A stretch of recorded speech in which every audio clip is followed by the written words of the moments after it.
Miaka 49 ni mingi. Kama ni mtu, manake ni kwamba alishapata wajukuu kama aliwahi, lakini pengine anaweza kawa anatarajia watoto wake nao waelekee kupata wajukuu.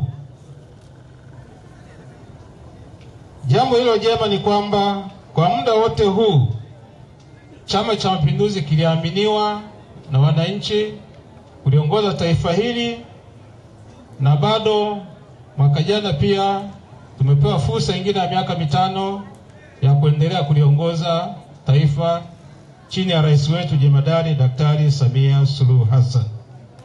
Hili halijaja kwa bahati mbaya, ni kutokana na kazi nzuri iliyofanywa na serikali zote zilizopita, hususan katika eneo la utekelezaji wa miradi mbalimbali ya maendeleo.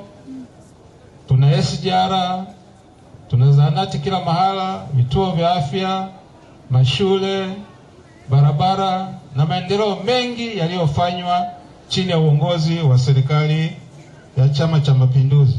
Mwaka 49 chini ya uongozi wa CCM, taifa letu limekuwa tulivu, lenye amani, lenye usawa. Mwalimu wa demokrasia.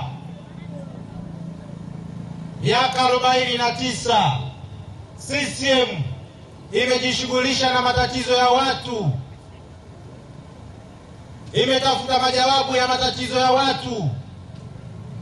Wanahitaji maji, CCM imeainisha mpango wa kupeleka maji kwa watu.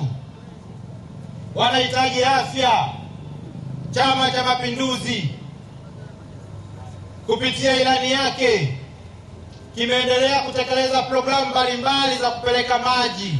Tukiwa tunaadhimisha na kusherehekea kumbukizi ya kuzaliwa kwa CCM miaka 49 iliyopita, sisi kama serikali tutaendelea kutekeleza maelekezo ya kiongozi mkuu wa nchi na mwenyekiti wa CCM taifa, Mheshimiwa Dr. Samia Suluhu Hassan. Na tunaamini kwa kufanya hivyo, Mheshimiwa mgeni rasmi, tutakuwa tunatimiza maono na matarajio ya Mheshimiwa Rais ya kuwaletea wananchi maendeleo ya kiuchumi na kijamii katika nchi yetu. Lakini nimshukuru kwa sababu ya kutoa madawa kwenye zahanati na vituo vya afya vyote vilivyopo kwenye maeneo yetu. Hivyo ni mshukuru rais wetu, lakini wananchi wetu nao watambue serikali ya awamu ya 6 imefanya mambo mengi kwa maslahi mapana ya nchi yetu na wananchi wetu wa maeneo yote ya Tanzania. Ina historia kwenye Chama cha Mapinduzi. Tulikuwa tuko chini hata kiuchumi, lakini kwa sasa uchumi wetu umepanda, uchumi wetu umeongezeka.